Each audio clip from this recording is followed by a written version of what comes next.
Welcome to Alpha Bites, where we serve up bite-sized insights to help you grow your business and your bank account.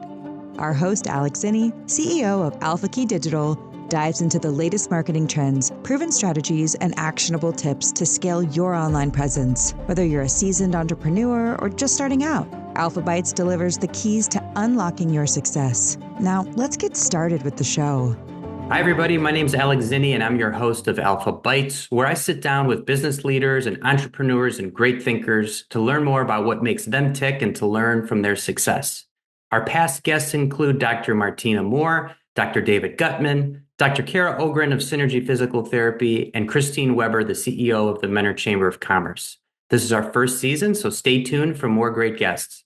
But first, I'm going to read our sponsor message before we get into today. And this episode is brought to you by Alpha Key Digital. Located in the vibrant heart of Northeast Ohio, Alpha Key Digital delivers revenue-generating digital marketing solutions tailored to plastic surgeons, dermatologists, mental health professionals, and any private practice looking to grow their patient base. From cutting-edge search engine optimization and social media strategies to high-performing websites and pay-per-click campaigns, our expert team is committed to driving measurable results that elevate your brand. So if you want to unlock your business's full potential, just visit our website, alphakeydigital.com, and book an introductory call with Madison Hewitt. You can do that by visiting the contact page. So I want to give a quick shout out to my alma mater. I got the hoodie on today, CWRU, Case Western Reserve University, which is where I met today's guest. In fact, he was a professor of mine at Weatherhead School of Management, and I have great memories of sitting in his class and learning amazing things. So I'm going to read a quick bio. Our guest today is Dr. John Paul Stevens. Dr. John Paul Stevens is passionate about how people come together to achieve peak collective performance, exploring how perception, relationships, and self-awareness shape meaningful interactions at work. With degrees in psychology from Morgan State University and the University of Michigan, he teaches organizational behavior, positive scholarship, and negotiation at Weatherhead School of Management. His research which spans topics like high-quality connections, strengths-based feedback, and collective performance in groups from musical ensembles to construction crews, has earned recognition through awards and grants from institutions like the Academy of Management and the Cleveland Clinic Foundation.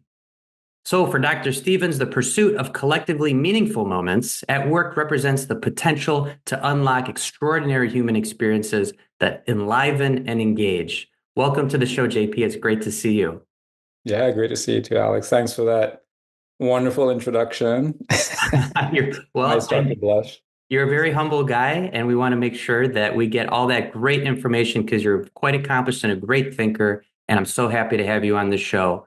My first question is going to take us back to the beginning. You know, when you were there at Morgan State University and you were just trying to chart your course for life. You know, how did you decide to take the path that you took? Yeah, that's a big question, but it's one that I get quite every so often. I get a few folks, from Case Western Reserve in our psych department, psychological sciences department, that are interested in organizational psychology, and so somehow they find out about me and they walk literally across the street to the Weatherhead School, and so I have to sort of tell my story and see, if they would follow that path themselves. So I'm from Trinidad and Tobago, and I came to the U.S. In 2000 to start college at Morgan State, and even when I was in Trinidad, I was interested in psychology.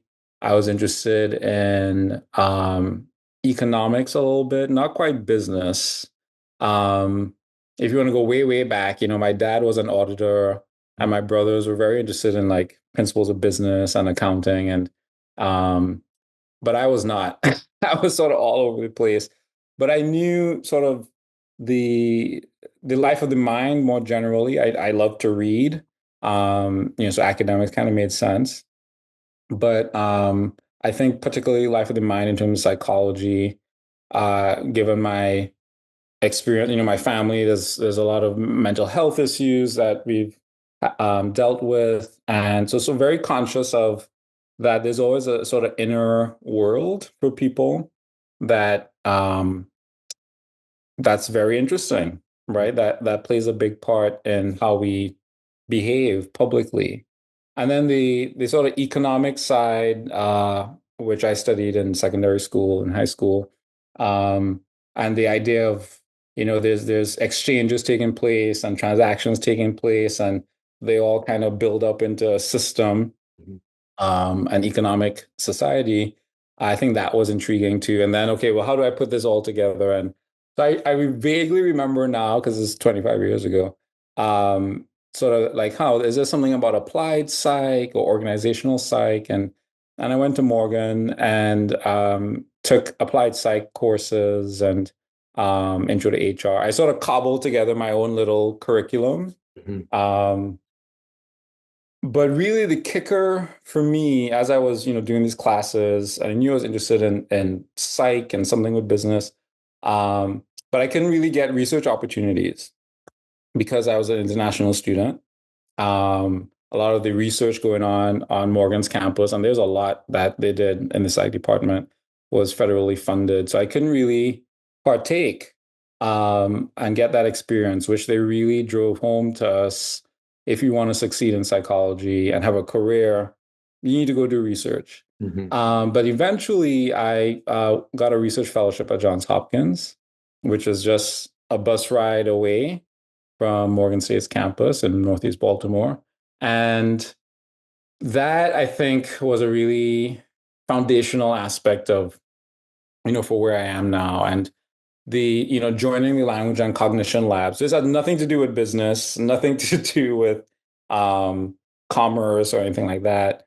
It was about human beings and the brains, particularly of kids, right? How do our brains develop and how does language develop? Very, very interesting stuff that's actually sort of stayed with me in a lot of ways. But it didn't really matter what the topic was. I was part of an intellectual community there. I got to sit at the table with doctoral students, undergrads, postdocs, the mentor, the PI of the lab, Dr. Barbara Landau. And I got to feel part of, a team or part of a group where we could all share in ideas and I could, have my input and be part of this whole research endeavor, right, as part of a group. And so that was really meaningful to me, getting to engage with ideas in that sort of intense way for a year, really. And then I think that was really instrumental in having a strong enough application for the University of Michigan where I went. So I went from undergrad to PhD, which I tell people, please don't do. Uh, it's not, I don't advise that at all. I mean, I think everything turned out okay, but I also, I was really young and shifting to a PhD, it's a whole other world, right? And I think, having some more work experience, having, you get a master's, but really, I think it's like just more life experience because the PhD is really where you have to carve your path as an independent scholar. Um, Sometimes we wish it wasn't that independent. um, but that's a lot, right? So you need a certain level of maturity and understanding about the career, and so I had to learn that as I went along. But I was really, I've really been blessed to have gone through the University of Michigan, the experience of the level of interdisciplinarity at on campus at that time, where I was in org psych, but I had faculty members in the School of Business. We had a lot of interdisciplinary seminars, so folks from School of Ed, from anthropology, from social work. So you're sort of mixing with all these people that are all, again, that life of the mind, that learning community is just very meaningful to me. So being able to share ideas and to pull ideas from different disciplines so that we could understand whatever it is we wanted to understand about organizations, really has shaped the way that I think about organizations. And I have a very broad view of what is an organization, I think, because of that. Um, and yeah, I think being pushed to ask the big questions, right? That's definitely a Michigan thing. No offense to anybody else, but that's sort of, the kinds of you pushed even as a student to really think about making that big impact on the field. No pressure, right? So it's, but it does push you to, um, really think broadly and deeply at the same time. Mm. So I think I definitely benefited from that. So those were, very strong influences on me and how I think about my career, my life in academia, Mm. um, and how I pass that on, right? When I develop my own research groups or labs, I just had a team meeting this morning. How do we run this meeting so that people feel included? So I have undergrad research assistants, I have PhD research assistants, I have a research associate who's a staff member. How do they all feel like they have a seat at the table? That they feel like they um, are contributing to something bigger than themselves. And that is actually what we're studying. But I've learned that's really important in running my own teams. Mhm. So yeah, just my foundational experiences from undergrad into the PhD have really stuck with me. Yeah. Well, there's a lot to unpack there. And, one of the things that I was thinking about was, this kind of perennial, you're talking about, all these different disciplinaries, whether it's anthropology or economics or psychology. I'm a believer that everything is psychology, right? Whether, when it comes to purchasing decisions, when it comes to who we decide to marry, when it comes to what we decide to do with our lives, there's a psychology and a philosophy behind that. So, and one of the things I like that you said was, when it comes to your team, making everybody feel, like they have a meaningful contribution. And, so what specifically inspired you to start, thinking about how teams work and how they can meaningfully, coexist and work together? Sure. Yeah, so I'll take that back to Michigan and some of my first seminars where I got exposed to scholarship by Carl Weick, who retired several years ago. And Weick writes, he's known as the poet scholar in some circles. So he's really written some foundational texts in our field. And just his way of thinking and framing what are some of the elemental aspects of organizing, basically, when people come together to, integrate their actions to create some collective performance, what's going on there, right? And that really stuck with me as, oh, if I'm going to be an organizational psychologist, I should understand the psychology of organizing. Right? And part of that is that collective performance, people coming together as a whole. Um, so the question that came up for me, and I think some of this was certainly from my experience at Hopkins, this idea of cognition and language and how we see the world and how it's represented in the brain and how it's impacting behavior out in the world. I started to ask these questions about, well, what's going on with individuals as they're organizing, Mm. right? That so you and me, as we're talking together and fitting our talk and actions together, um, what am I doing to adjust in real time? How am I processing what you're saying and doing, as well as processing what I'm saying and doing? That's a lot. Yeah. That's a lot. But we as human beings are actually wired to do that, and we do that quite well. And when it doesn't happen as fluidly, we pay attention to it, right? When having a conversation and somebody keeps interrupting you, right? We very quickly like, wait, what's going on? Right? This doesn't feel smooth. This doesn't feel great. I'm not feeling heard. I'm not feeling listened to. We're attuned to that, and that sort of synchronization and fitting together and coordination. We kind of just do it, Mhm. right? And we do it actually quite naturally, when we talk or when we walk, we actually do tend to mirror each other over time, and we tend to um, fit our actions together fluidly.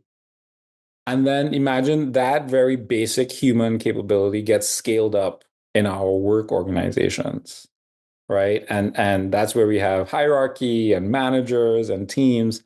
But at the end of the day, to me, what's fundamental is there's something about how we fit our actions together for some bigger purpose. And I just kind of consider that as this seems to be really essential, and I want to focus on what's really essential.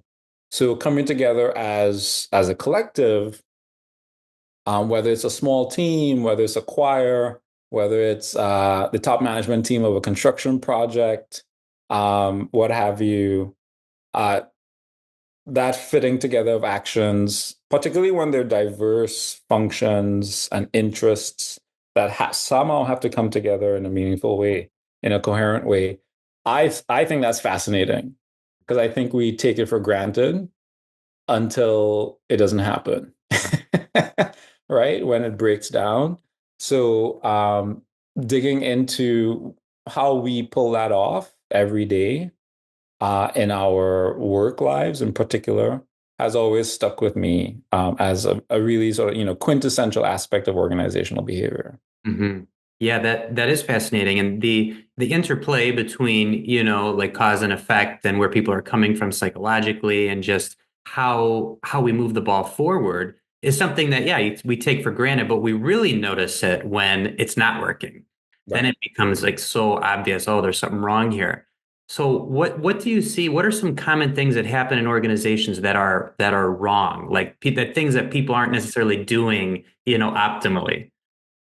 Yeah, I'm laughing in part because, my training in positive psychology and positive organizational scholarship is like, oh, well, let's start looking at what is right, what goes well, what's Mhm. excellent, which I have done in my career too. But certainly it's some of the things that are wrong. Huh.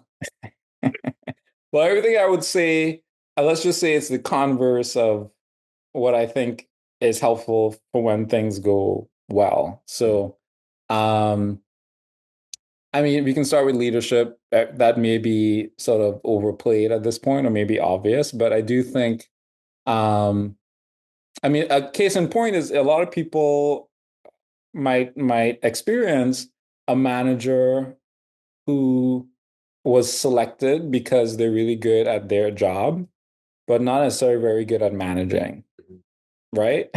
That happens in a lot of professions, including academia. Mhm. So, and so you feel that you're like, oh, this person was a really good analyst, but now we're asking them to lead this unit. They should not be leading this unit Mhm. because they're not able to sort of manage the multiple and diverse aspects of that team or that unit or that department. They're not great at kind of what I was saying with my team that I had to learn to do, reflecting back to people the big picture, right? Right. So it's not just that I know the big picture. I need to be able to communicate that to you. And I also need to communicate to you where you fit in that big picture, right? Why is this thing that I'm asking you to do, what what is its impact on everyone else? Mhm. Right? I need you to understand how what you're doing is really meaningful and purposeful. And if the leader isn't really good at articulating that in a compelling way, Mhm. people can get disengaged. I think selection is really important. And I'm hoping we can do a better job of that all over the economy and society. If we say we want people to collaborate, then we need to select for people who can collaborate, right? And certainly at the Weatherhead School and at Case Western Reserve, we are putting in efforts to train folks in um, to be better at relationships, to be better at communication, because we know that that's the glue that holds organizations together. Mhm. Um, and hopefully, organizations can start to formally select people in the interview process, or even in the postings for a job, like, hey, we need you to work well with others. Mm-hmm. What stories do you have of how you've done that? How did you help turn a team around? Those are the kinds of people that we want. And then once those people are in the organization, are we rewarding them? Mm-hmm. Right? Are we setting up recognition and awards? Is it in the annual review where we really are paying attention to how well you are able to support and help others and how you're playing as part of a team? And we do see some of that. I think this might be a little bit of a sidebar, but think back to COVID and think back, and a lot of people forget, right? Because we as a planet, we're like, let's just move on. Mm-hmm. But the fact that the mRNA vaccine was developed as quickly as it was, that's a testament to folks crossing boundaries in ways that they had not before, right? To get a vaccine in the shortest time span that we've ever seen before. And you can fact check me on all these things after. I may have gotten all this wrong. But I think that's the responsiveness of the pharmaceutical industry, which is really certain individuals in certain places saying, hey, we need to work together to figure this out because the world is in crisis. Mm-hmm. Um, that's that's a testament to what can happen when we actually free up people and have the right people in the right place to cross those boundaries. So I think smoothing that path, do we even something as simple as you asked what organizations do wrong. I think how we meet, which can be very basic, but we see that it's not that basic when we think about because of the pandemic, we all moved to virtual meetings and then hybrid meetings. And then do I come into the office? Do I not? How we meet is super consequential to people, right? If I'm not able to run into you in the hallway, then if I need something from you and it's an email or a text and I have to wait, or do I call, but nobody wants to call because nobody likes to pick up the phone anymore, right? So how we communicate, I think the world understands that we can't really take it for granted. Um, but when the channels of communication are really tough to navigate, like in that example, if we are working remotely or in a hybrid way, and it's not clear what the preferred channels are, we never really have an occasion. Um, there's nothing on the books for us to meet once a week. Nobody's making us meet or come together, right? There's no reason why I need to reach out to you. Um, then that I think becomes really tough, Mm-hmm. right? It really um, narrows the opportunities for some synergies and for some serendipity, Mm-hmm. right? The fact that we run into each other, like, hey, what are you working on? What am I working on? And like, oh, I didn't know that you were working on that. Like, let's talk about that some more. Mm-hmm. Um, you know, the fact that we're not physically co-located as much, I think is a big challenge. It's not an impossible challenge, and people do need their flexibility. But I think organizations have the power to through working with the people there, right? Not just mandating things, but figuring out how can we meet, right? How can we convene so that we really see each other, understand our shared purpose, understand our various needs and how we can meet those needs. And I think if organizations aren't intentional about that, it's easy for people to feel disconnected and disengaged. And we know that that's the case around the world. A lot of disengagement at work, a lack of connectedness with the work, and a lack of connectedness with others Yeah. at work. Yeah. Yeah, that's the great paradox of our time. We're the most connected ever, quote unquote, but also the least, we're feeling, more isolated than possibly, before. And, we're a fully remote organization, and it is difficult. We have our Mhm. Slack and we have our Zoom and we have our ClickUp and we have team huddles and stuff like that. But fostering connection, Right. when I worked in office in person, Yeah, you walk around the corner, you see someone, you ask them, "Hey, did you watch the Browns game?" Little stuff like Right. that, that we don't do anymore. So how do you foster strong connections and improve team performance in today's kind of atmosphere with that remote or hybrid work? Yeah, that's $1 million question. Hmm. Right. And I'm sort of, I study construction project teams and, um, so yes, partially that would be some of the crews that are out there actually constructing the building. For liability purposes, I'm not near arc welding too much or anything like that. But, so a lot of the stuff that we observe is actually happening in the trailers with like the management teams, right? So the architects, the engineers, the owners, representatives, and they're the ones that are trying to plan and make decisions about budget and schedule and feed information out into the field so you can get built well. Um, and what's been interesting is I studied sites 2016 to 2018. Then there was the pandemic, and then there's new sites Hmm. after construction came to a standstill, coming back online, and they were all virtual initially. There were no trailers built up. There was no ground was broken yet, so they had to figure out how to connect. Hmm. And it was a mix. I think, it was the reason why I'm studying any of this at all is because they're super intentional about what they're doing in Hmm. order to foster teamwork.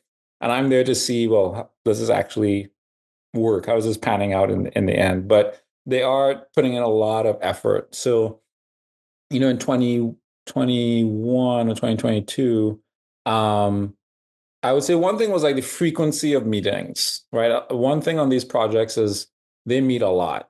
For some people, it might be too much, Hmm. but there's a frequency and just a very regular cadence of we're going to meet. And if we don't need to meet, then we're not going to meet, right? But there are very regular touch points, even if it's virtual, for us to update each other, ask questions, and check in. And what I thought was really cool is that even when it was virtual, and this continued when it was hybrid, they used that meeting time.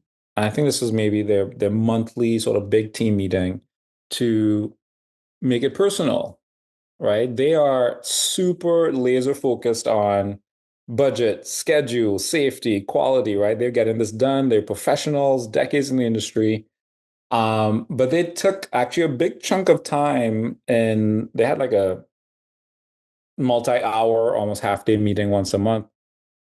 And they took the time to have a spotlight on somebody. And so that person would present about themselves, and it was anything that they want, where they went to school, how they grew up, their hobbies, why they're in construction, um, their family. And I remember being very impressed that for these very busy people, um, and this is like a years long project, right? They were like, you know what, we're in this together for a certain amount of time. Let's actually make this enjoyable because so much of it is tough. And we're going to devote quite a amount of time to and take the time to spotlight different people from different organizations and different functions. So I think that very intentional use of, and like, oh, we're going to have heart emojis coming through, right? On Teams. And so how they use the time together, I think was very important. Um, and when they did get in the trailers and they're more in person, that continued. There's a lot of hybrid meetings going on, but they also, hey, if we are going to be together physically, well, how do we then make that fun as well? And it's not all about fun and games, but it's just like we need to have this balance, right? With this super, super task focused environment. Let's have some play as well. So some of the classic, ping pong tables are out in the break room and people are getting together to do crosswords at lunchtime and which you can also do virtually. So they So they're trying to strike this balance. Um, the other thing that I've seen both, it could be fully remote or in person. And again, these are like small moves, but I think like these small moves are they add up, right? They make a difference over time. But even just saying like who's new, right? There's a big call, 30 people, 50, like whatever. Um, who's new? Do we need to introduce anybody? So we ensure that everybody knows who's here. At the end of the call, are we checking in to be like, hey, do you have anything left to say? Anything left to say? Anything left to say? Because we want to be inclusive, Mhm. right? So yes, you may be in the UK, you might be in Boston, you might be in Cleveland, but we've taken the time to ensure that everybody's voice was heard on this call. Um, so I do think that yes, the communication channel, there's pros and cons to everything, right? Being in person, there's a commute, there's noise, there's people talking around me. How am I going to get my work done?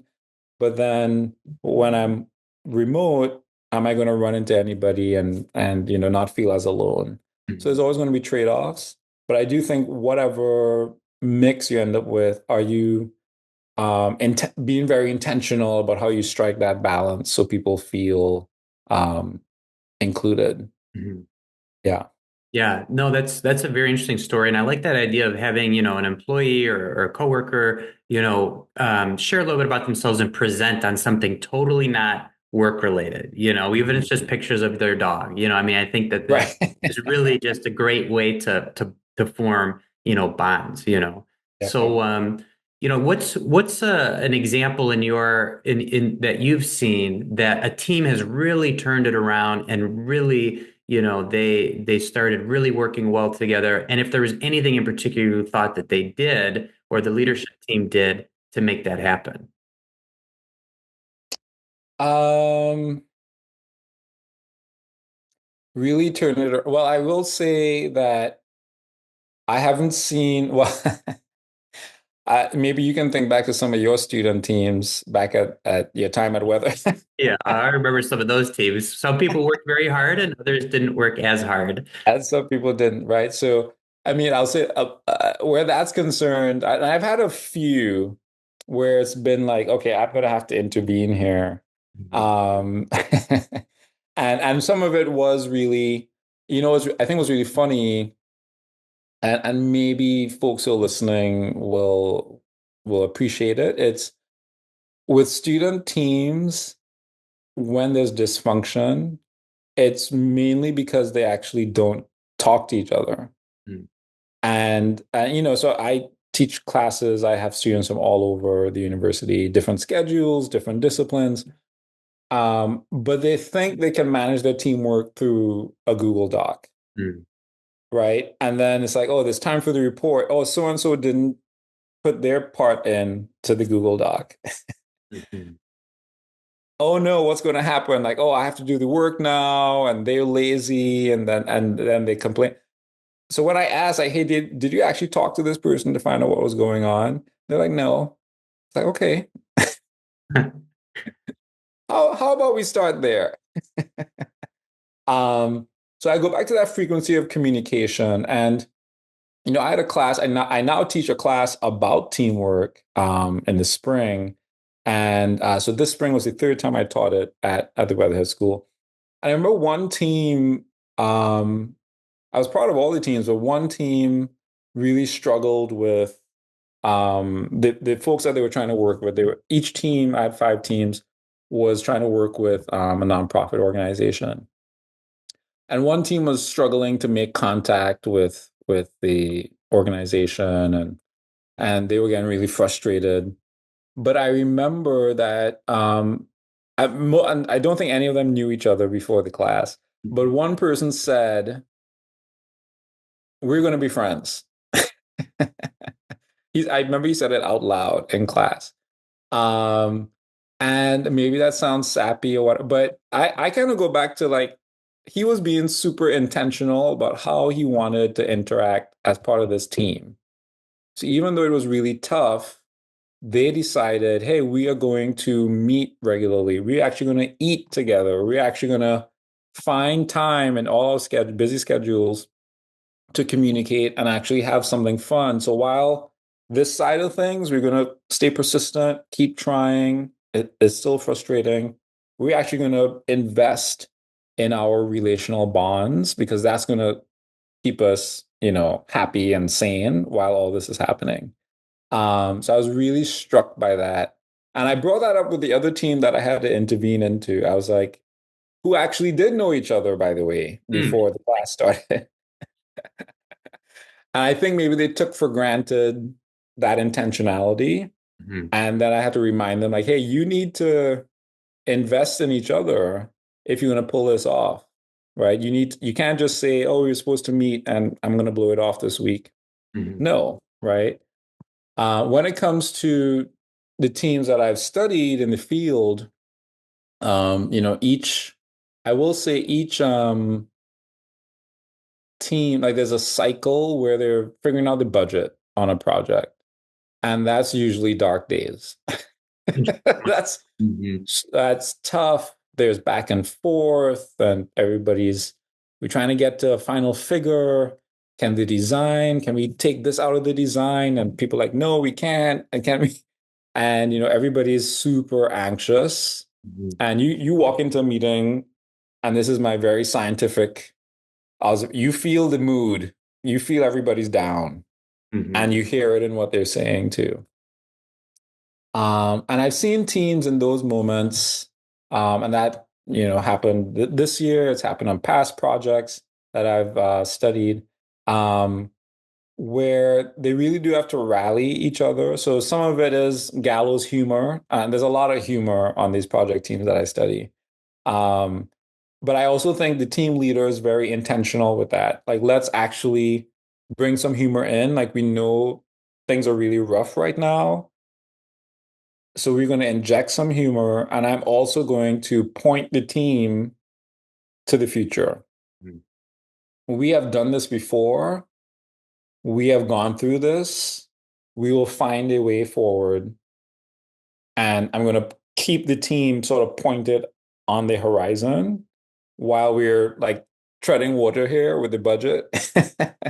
But again, super intentional in terms of what they're messaging in the course of a meeting. Mhm. And it's not that people aren't angry at times or people even might feel disrespected, but so it's not that bad things are not happening. It's just how we respond to them, Mhm. right? So I've seen, people apologize.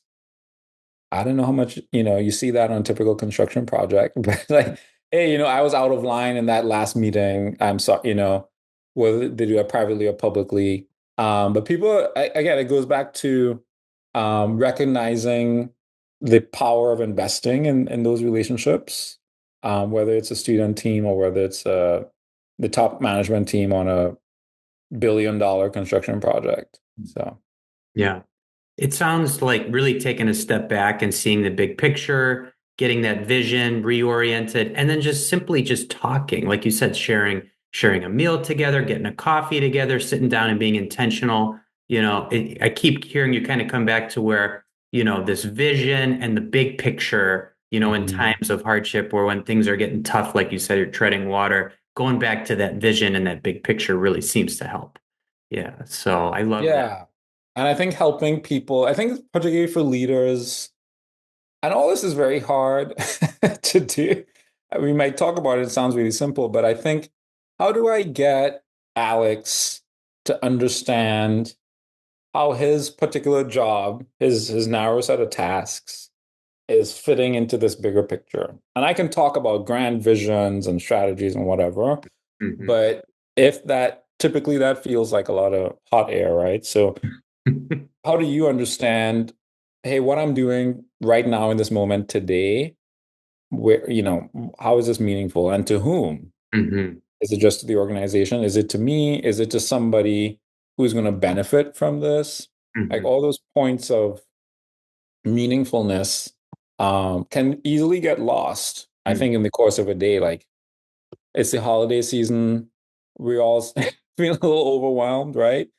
Um, and sometimes you need reminders of that. You need somebody to kind of like guide you to, why is it that I'm doing what I'm doing in the context of this bigger collective? Mhm. And particularly how does my relationship, right? And academia is, super siloed. Disciplines, like you have to focus on your discipline, even though we throw all these disciplines into one school or college. Construction is also very siloed. A lot of industries have very clear divisions of Mhm. functions or interests, but we know that there's the magic happens in that synergy, Mhm. right? When we get folks to collaborate across those divisions and functions. Um, but if it's not clear why I should do that, then it's very easy for me to just put my head down. So I think, if a leader and the organizational system at large, if there's ways to kind of cue that, maybe signal, hey, this is really important, and hey, we're going to give you the resources to do it, Mhm. even better. It is really important to kind of pull people out of their own swim lane, right, where we might get stuck. Mhm. Yeah, Yeah. that makes a lot of sense. I want to pivot and ask you a question. I know you said you're positive psychology and you are a very positive, extroverted person, and you seem to always have a great attitude, which is awesome. What do you have any daily rituals, or anything that you do to prime yourself or to get yourself in that positive mindset, or does it just come natural to you? Huh. I don't know if it comes natural. Some of it me. I do enjoy engaging with people and being around people. Um, but in terms of rituals, I have also learned the value of retreating and sort of regrouping and reflecting. Um, I think that, I do have a daily meditation and prayer practice. That's how I start my day. Well, I walk the dog and make coffee. That's how I start the day. Me too.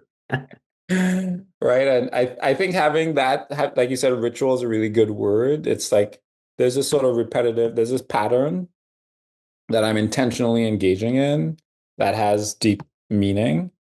Um, and so whether it's meditation or prayer, it's more that there's a space that I've created at the start of the day to ground myself and remind myself about what's important. Um, if I haven't planned the day, and typically I would plan my week, somewhere between Friday and Sunday. And then that, like we talked about, before we started chatting, if it's not on the calendar, it's not happening. So part of it too is to stay grounded. It's like I need to know how my time is being used, and is my day and my week, are they reflecting what I care about? Mhm. Right. So caring for myself in terms of meditation, prayer, going for that walk, working out, stretching, mobility, because I want to have my joints stay useful as I head towards 45. And so things like that. And then like, where's the space for connection, right? When's my first meeting? When am I having am I intentional with my work day so that I can be really present in the evenings when I come home? And I mean, that doesn't always happen, let's be clear. Mhm. But can it happen most of the time? That's kind of my goal. So yeah, having a nice map of my day, which sometimes it's mostly my control, sometimes it might not be.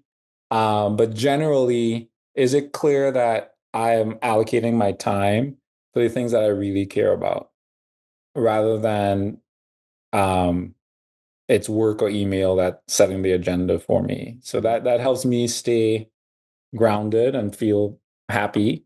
Um, but I also say I'm trying to get better about I don't know how else to say this, but figure out who am I going to disappoint? Mhm. Because Mhm. I've told my doctoral students this, a big part of our field, one of the pros and the privilege of being an academic is the amount of autonomy that we have. And I value that a lot.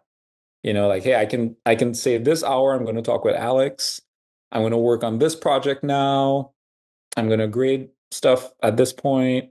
I get to, who I'm going to work with on what projects, and for the most part, right?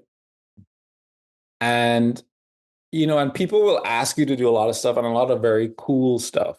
Like the projects I'm working on, I said yes to them. It's on me, right? But then at some point, things might conflict, and sometimes you have to say, you know what, I just can't do it all. I want to do all these things, and I hate disappointing people, but I have to figure out how to say no, Hmm. else I'll go crazy, right?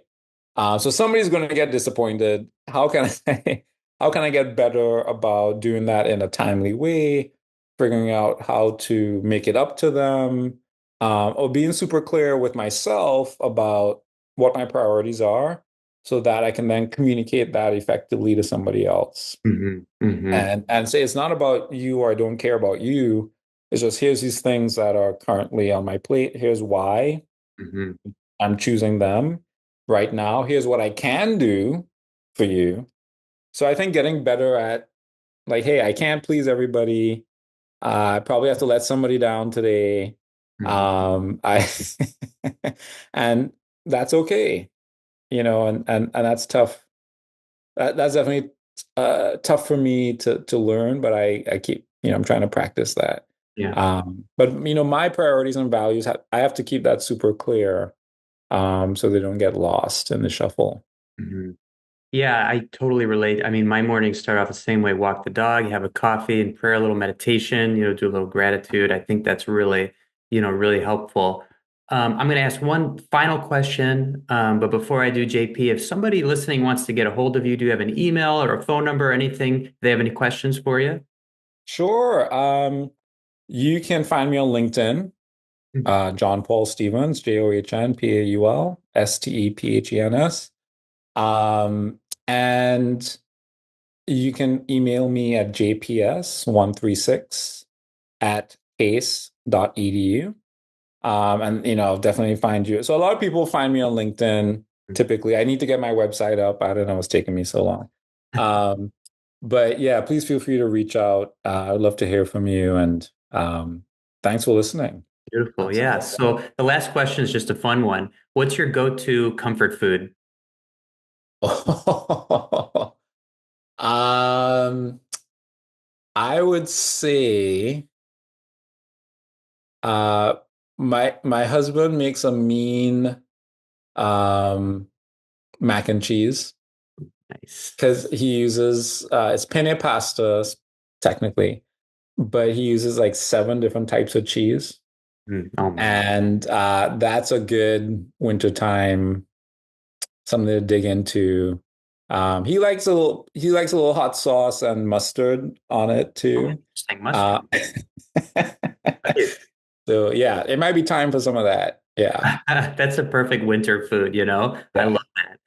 That's yeah, great. I'll have to yeah. get that recipe because I'll do a couple cheeses, but 7 cheeses, Yeah, oh yeah, yeah. that's It's a lot. Maybe I'm exaggerating. Maybe I'm not. I don't know. I just remember a lot of cheese, and I'm like, this is perfect. This works. well, thank you, JP, for your time. Appreciate you being on the podcast. Thank you so much. Oh, thank you, Alex. This is great. Awesome. We'll talk to you guys soon. Bye-bye. Thanks for tuning in to this episode of Alpha Bites. If you found today's insights valuable, be sure to subscribe, leave a review, and share the podcast with your network. Let's keep the conversation going. Connect with us on social media or visit us at alphakeydigital.com/alphabytes. Remember, the keys to your digital success are just a bite away. See you next time.